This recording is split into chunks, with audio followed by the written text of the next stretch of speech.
جامع علي waxaan ka hadlaynaa maanta qaxootiga la soo wado ee ka soo laga soo wada leeyahay waxa laga keenayaa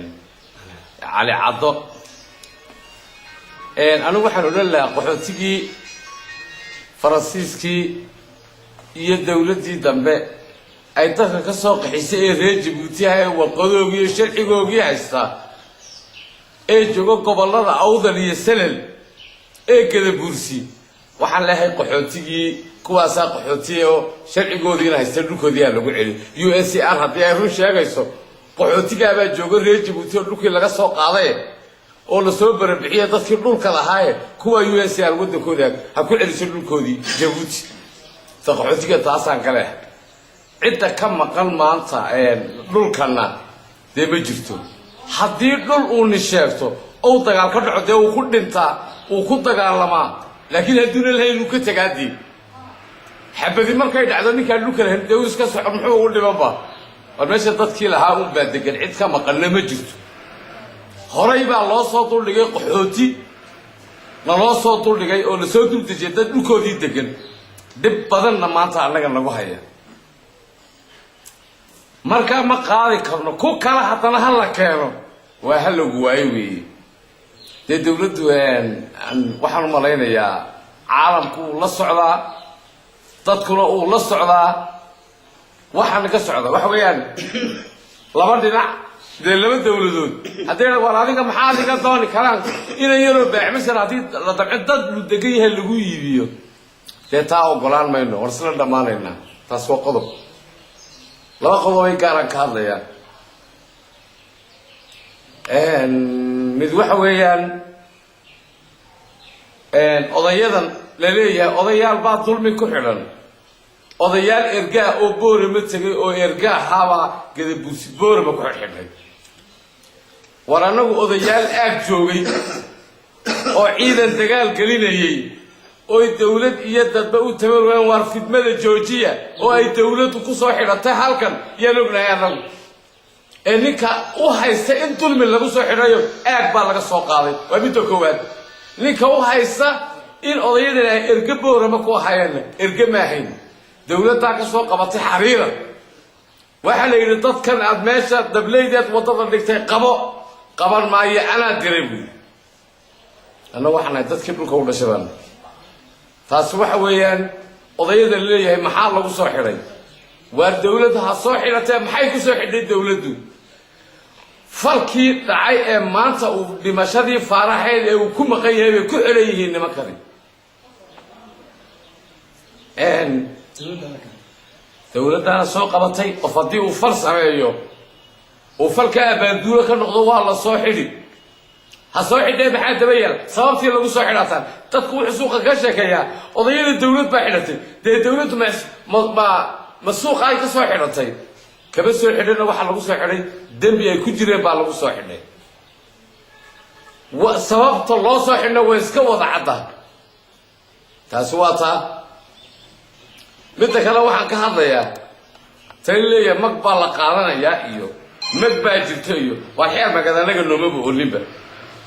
shan awow waxaan ka soo gaaray anaga reerkaas inaan mag kala qaadan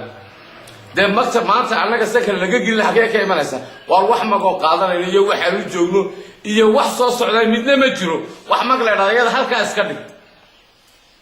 reerka qoyska reerka reerdu la yiraahdaayna horay maalintii koowaad waxay go'aan ka qaateen tala sheegaya magta hadda suuqa ku jirteen leeyahay iyo lagu soo qoray tareedada la soo gelinay leeyahay wasiirka arrimaha gudaha sugaynaa iyo saxiix inuu u jooga haydiyo shaqooyinka caynkaas suuqa laga sheekeynayana wallahi aad baad u fiicantihiin suuqa sheekada suuqa iyo maaragtay qaylku aad bay u qurux badan tahay laakiin aad u tooriyeen la qaraaraanin waxa weeyaan nin kale waxaan sameynaya mas'uul ka noqon doonin waa iska ilaaliya hadallada caynkaas anna waxaan dawladda Somaliland waxay ay tiri dadka yaga inta ugu tagtay xariirad muddo u qabatay dalaasto markii ugu dambeysay oo ay leedahay طبعا عشاء اللي يسوقوا طبعا عشاء قبلنا طبعا كعشاء اللي يسوقوا والولي أنه طبعا كعشاء يهرب تسوقينا تيفيه كسيداين ممول بي كسيداين إمساك سوري تيمكا لأفر طبنات باك سوري يشت رات كنت عشاء سوري قافلة وحوي دولة واحد تروار بالسمرة أو أنت أنيجا يسوقه تسوقت إياه واسوقني ويسوي وحي والله سلا صرنا ما تنوح المرينا وسيرك أرمى البداية يا إيمان يا إن وحول بيسقى كلا يا أرمى بيسقى دمينه وسيرك أرمى جذوه وحو أجي أي فرم تصدق وح أيوالان يطول مجا يكوس عدان خير كاسي يسوي أجي سيبا خير جدي قفك بلادك يعطيه وطلقات كيس بطه لبركة دمو قرحي marka waxaan ku soo ururinayaa u sheegayaa dadka inaanan wax maga ka qaadan doonin ninka la yiraahdo Farax waxaan u sheegayaa cidda ka shaqeynaysa fidmada de waxa weeyaan iyada u taala wallahi Soomaaliland in badan ma u dul qaadanay waxaan dawladii anagu waxaan ka faa'iiday daahirayaan waxaan ka faa'iiday أنت كمان نافيدة شقة دولتنا كمان نافيدة إلا ما تغير كاس علوك هي دولتنا وإحنا ما ويديسو ما كان دولته ما غير كنا يرينا يسا I don't know ما كلا كنا كل بقف على الصمر هي ولا على صدره كان على الصمر تذكي أي خصائص يسوي دولته بمريض كل بقف اللي يجوك بمريض ورأيت أنا قلال من دولته حاسة ما يسو خير كان وكسر جهة ما دحين طاير يعني هل قفوا ما أنت وحلا ويديو دولته وكل شيء بجرو marka taan anagu ogolaan mayno waa inay helaan qof loo weydiiyo ama arrimaha dawladda lagala xidhiidha oo dawladda shaqaale ka way la helaan ma ana kolba qof inaan adnoogu soo daba dhumataan taana yeeli mayno siyaasad kastoo dawladda waa ka dheregsanay adeer maanta 3 sano tanaysan 22 sano dawladdu jirta waxaan waa ku bixi jirnay kolba saad u dhigtaan waan iska fahmaynaa marka dawladdu ay isku noqotaa xisaabtanto anigoo Idris Farax Sultan Aqil Idris Farax Sultan oo ka soo jeeda degmada Saylac waxaan leeyahay hadalka ka soo yeeray wasiirka xagla toosiyay ee qaxootigu soo celinaya Soomaaliland wax ka jira ma jiro qaxootiga kii Soomaaliland ka tagay ee dagaaladii sokeeyay ee kii Itoobiya tagay waa la soo cesho kii xaran la keenay ee la wasocotaan kii ka yimiday Djibouti tagayna waa kii la soo ceshay Saylac lagu soo dhixiyay halka waddankiisa lagu jiro wax imika ka maqan oo dambe oo u haray ma jiro dadka la soo gurayay waa dad khalkhal kale inuu geliyo Soomaaliland loogu talagalay gobolka Awdal iyo Selil cid ka maqan oo qaxootiya oo anagu aan ognahay ma jirto hadaan odayaashii nahay Saylac ama odayaashii gobolka Selil iyo Awdal waxaasi waa waxa iska samaystay in ka yar wasiirka shalay loo kiciyay min samarona loo kiciyay jagada ee shalay Djibouti tagay waa wax aw iska samaystay oo lagu la soo heshiiyay anagu de caabi karmayno oran meel gubu qaatay laakiin waa wax iska muuqata sheekadaas anagu waxaan leenahay golkii oo Cabdi joogay ninkii hore dibadejinta qaxootiyada waa la soo ceshay imika waxaan leenahay dadkaasi qaxooti ma noqonayaan dad ka maqan ma jiro dadkani waxa weeyaan in meesha la keenayaana dee waa dad si kale loo dhigayo oo ma Djibouti ma iska soo raafayso in macaaradku ahayn ma dad soo dagaal tagaya ya taasaan ka hadlayno taxriiradna إنكم وحي يسوق يستي يسوق ما يسوق يستي دل بيسميين إذا ما تبي لا تقالمين دولة دي بكوري مادين ثاني دولة سومالي لما بتطلع إما كانت هي ولي ويكون جوجانو لما كي لا دورتي صوب بحي ما يمنيش قدود بكم غيب هذا الدولة دي بقى كأم مصروات يا هذا الدولة حكومي كريدتك يا أنا كان ما حكومي كرتوان يا عدالة دول سنين أنا واحد أبو صقبية هكفر ستة ولد الصومالي لان وحنجرين هي الله وضعها كفر ستة. السلام عليكم ورحمة الله وبركاته. magacay waa maxamed cilmi runtii arintan laga hadlayo ee qaxootigaay intii muhiimka ahayd waxa ka hadlay rigiigo horeeyay anu nin baan rabaa inaan siyaasadiisa in yar iftiimiyo saddex qodobna waa ku daraya ninkan yar iftiiminaya waa ninka xagla toosiye la baxay ninkaasi buu hodla laga keenay gal shaalu ka furtay aag waana lagu qarmay wasiir buu ku gaaray marka haddii xaggana ay noocaas oo kale darajo noo dhinay intaan qaxootiga sheegin bay xagla toosiye inaad wax noo jilciso nooca jabhadnimada loogu wasiirooba ma naqaanee reer galbeedku halka arinta uu ka dambeeyaa intaan xalay cadda tagin bay inaad noo sharaxdo nooca intuu aag loo furto madax loogu noqdo ma garanayno maanaan gaarin halka marka waxaan u malaynayaa in aag cusub oo deebu hooda wehelisaad bilowday arinta kale qaxootiga intii laga sheegay bay ku dhantahay arinta siyaasadeed baan laba saddex ku darsanayaa mid waan ka gaabsanayaa waa ogaansho la'aantayda midna waa dhiirigelin midna waa wax taagan oo hortayda saacadii ina dhaafay iyo labadii cisho dhaafay ka dhacay bay dawladda kulmiye anigu ma ahayn xisbigoodu baan ahaa ma aqaano shuruudihii ay dadka tolkii ay codka helaysay ay kusoo kasbatay ma aqaan dadka dhaliilana ma yihiin inta badan waayo shuruudaheedaba ma akhrisin lagu soo doorto waan ka gaabsanayaa taa midna waa wax waqcado hooyinka ay hortaalla ee maalmahan u dambaysa dhacaysa waxa weeye mashkalad kasta oo Soomaaliland ka dhacday waxaad moodaa in tushaynto laga dhayo hoostana mililaha loo daayo guddi wasiiraa ama guddi dhexdhexaad oo baa loo diraa tusha oo baa laga yardhayaa hoostana caabuqiiba meel walba intay dawladda ay taliso taala ugu dambeysay waxay ka dhaxaysay marka ay ugu dambeeyay reer galbeedku xariirad dadna dhiban waha dadna dacweysan waha sida imika maalmahan u dambeysay shalay daraan ay sheegay dawladda ballan bay dadkii dhibanaay shil qatooyinku ku nabadgelyada qaabilsanaada bay tiri kuwii dhibanayaasha ninkii keenay bay tiri qaar eedaha ku jirjirina wala soo diray inta sidoo ogaa waxaan maqlayaa daraa habeen hore in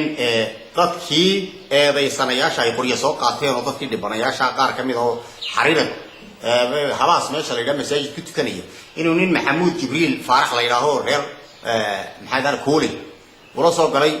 nin reedidu waa cilmi dheer la yahay nin kale oo yiri odayaasha halka ku xidhan hadii la soo deey waayo hadina waan ku daray kuwii hore la yeelnay nin cilmi dheer la yiraahdo ku yiri waa habeen hore dhacday marka waxa weeye makii dhibanaha haaba wali gacantiisa ku gabanaya halkii eedaysanu gaban lahaa taasi waxaan leeyahay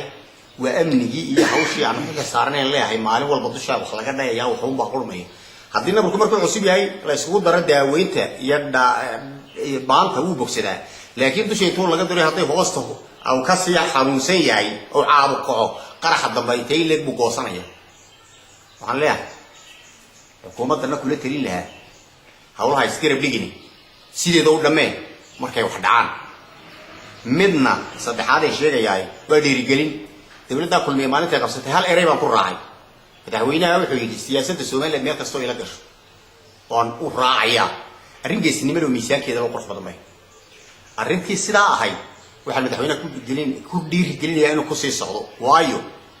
22 ka sanadood madaxweynayaal fara badan baa dalkan ka soo taliyay waxa jeshi ilaahay qaaday iyo wax ka dhacayba wali Soomaaliland oo badweyn soo dabaalanaysa kursiga iyo waqti ka dhamaaday adigu ninka aqoon badan ama ka cilmi badan ama kaaga waayay aragsan hadduu kulmiyahay uu yar yahay dalka waxa ku leeyahay madaxweyne sidii aad ugu dhiiratay inaad siyaasadda Soomaaliland dan walba u gasho doonida oo badda dabaalanaysa kaga tagin adiguna kaga dhaadhicina waqtigaagu yaanu kaga dhamaanay intoo bariya galbeed iyo bixii midig badda iyadoo meeshii la qaadi kartay Soomaaliland u dana ku xid iyadoo dadweynaha dabaalanaysa Soomaaliland kaga tagin madaxweyne Axmed Maxamed baan ku oran lahaa arrinteedana waxaan ku soo gaabinayaa arrin rejanay guul darre iyo maxay tahay naxdin lebaasa isku wada garab socod ilaahay khayr kala hayna waafajiyo wassalaamu alaykum warahmatullahi wabarakatuh هذا عيق الدعاء غيره waxaan ku hadlaynaa afkaan ku hadlaynaa waa fikirka bulshada ya annagu waa fikirka bulshada ku hadlaynaa ku hadlaynaa turxaanta la sheegaya soo food ka hadlaynaa dawladda ku horeynaya waxaan dawladdu miyay baabiinaysaa dalka mise waxturxaan bay ku beeraysaa maamulka Somaliland ee xusbiga kulmiye ka soo baxay miyuu baabiinayaa dalka mise wuxuu ku beerayaa cudur intaa dawladdan ku dhaafaya marka la leeyahay qaxootiga madaxweynihii dhintay xaaji ibraahim cigaal waa kii qaxootiga la raadiyey waa kii rag magacooda loo diray wixii la helay waa kii xariiran iyo meelaha la keenay wax ka maqan Somaliland waa kii soo waayay ciise kada buurdiisa anigoo kii soo waayay maanta hadduu ka qaxootiga luqaya maaha shayrac maaha bakr maaha boora maaha ma hargeysu ka baxay qaxootiga hadduu qaxootigu hargeysa ka baxay dee hala noo jilciyo hargeysa hayaanayda laakiin degmada layaa gobolkaa la yidhaha cudar hadduu shayracayo iyo hadduu meelo kala yahayda qaxooti ka maqanin ma jiro yaan lagu soo biirin dadka turxaan iyo qaraanqal yaan lagu soo biirin halkaan ku hadlayna waatii kada buursiga adaga dhaqameedyaa qiliin baanahay dadkaan naqaana dadkaan ognahay dalna kama maqan dadna kama maqna dalka hala looga daayo halkii horumarin iyo aan doonaynay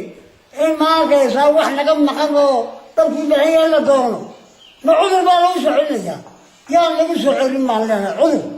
intaasaa kaga baxaya assalaamu calaykum waraxmatullahi wabarakaatu والسلام على رسول الله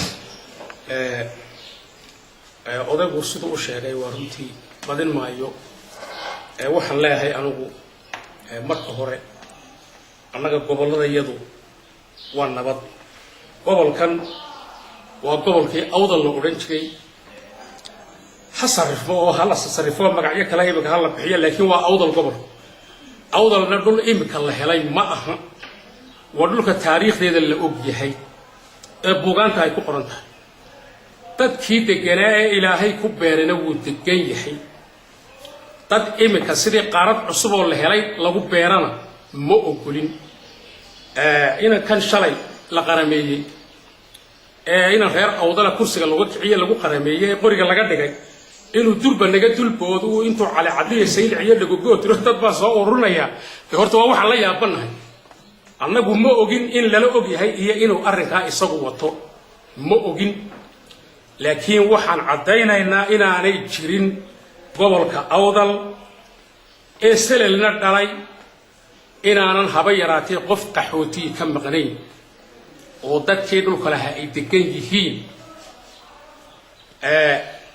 kuwa shalay jiray oo waxaa jira abti iyo eedeedo lagu keenay oo nu ognahay kuwaana dhibtoodii waa ta socota imika ilaa imika waa ta socota markaa kuwa kale oo dhibtaa geysta ciddii inay keento doonaysa waxay ka heshay iyadaa ka mas-uula haddaanu caddaynaynaa adeer waan caddaynaynaa ninkii dhulka lahaa 22 sannadood baa ka soo wareegay xilligii dagaaladii sokeeye dadkii dhulka lahaa nin walba gurigiisuu ku soo noqday kolkii ay nabadi dhalatay nin walba gurigiisuu ku soo qoday ninna diyaarad laguma soo qaadin ninna baabuur laguma keenin laakiin dadkii aanan degaanka ahayn ee sanka laga soo geliyay dhulka dhibtii ay geysteen waa taa la ogyahay imika ay waxay sameeyeen la ogyahay to dambe oo la keeno aqbali mayno ha laga digtoonaado ciddii keentaana iyada wixii ka dhaca dhabarka u ridinaysa asalaamu calaykum waraxmatullahi wabarakaatu على سيدنا محمد وعلى آل سيدنا محمد شركا وحن كذا hadlaynaa oo aad iyo aad wax madaxa uga weynoo maqalsanahay wasiirka dibudejintu waxaanu qaatay ee dawladda Soomaaliland u leeyahay ciise qaxooti ka maqay su'aal waxa isaga ku jirta ciisaha aad u doonaysa qaxootiga aad qaxootigu ku maqnaa leedahay halkii ka qaxootiyay horta inaad sheegto ogaato iyo adiga waajibkaaga aad waa inta waa ciisaha ciisuhu degaankiisu waxaa la kala yidhaa muusiya mamaasan halkiisii buu iska yaallaa aliyadna maanta male waxba iga maqanna male nimanka Itoobiya ka yimid abiibkooda Itoobiya ahaa in dalka Soomaaliya ee reegeedii u horeeyay ee dadka dalka Soomaaliya weligii reer u leeyahay aan loogu ubataynin yaan la yaabsanaa isaga iyo ka aqbaliba waan la yaabsanaa آد يا آد بو سبرون كل جاه وقت هاجيتها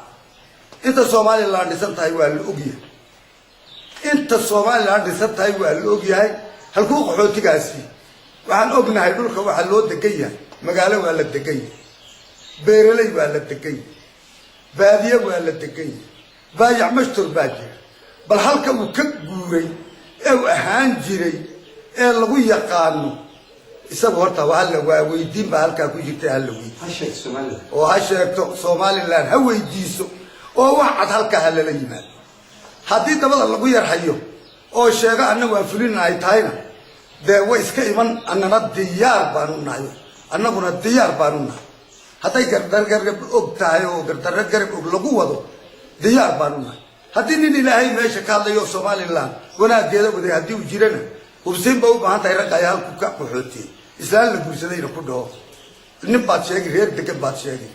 وعلينا هاي تا وواحد سومالي لان وفنت لسوق قلينا يو وفنت سومالي لان لقلينا يو هدي فنت لقلينا يو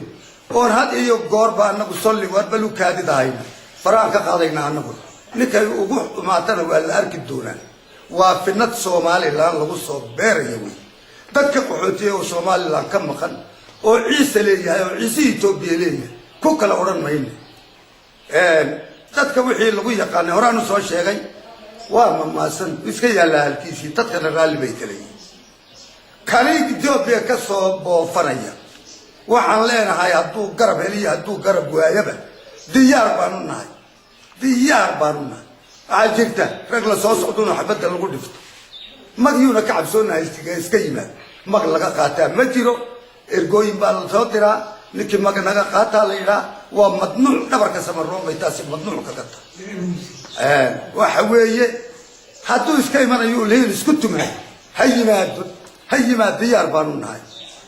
oo xaquna lahayn doonayo oo dadka Itoobiya inuu ka soo guray doonayo Soomaaliland ninkii ku taageerana isaga yaqaan Soomaaliland bay ugu taranta annagu haddaan samaroonahay taa haddii la yimaado xukun ba'ana hadda intii ka dambaysa dulqaad ma yeelanayno wixii alla naga badan ka yeelayno haddii xeer jirana waxa la wax ka maqan gabadh dutayna Allah ka dhigo gursi ku jirto dutayna Allah ka dhige ma jirto dalka waaga ugu horeeyay aragdiisa ugu horeeyay hadaa si faaleey waa sheegay oo iyaga yiri gabaygoogii ku yiri dhoomaa wardiqiya ilaana warka ceelay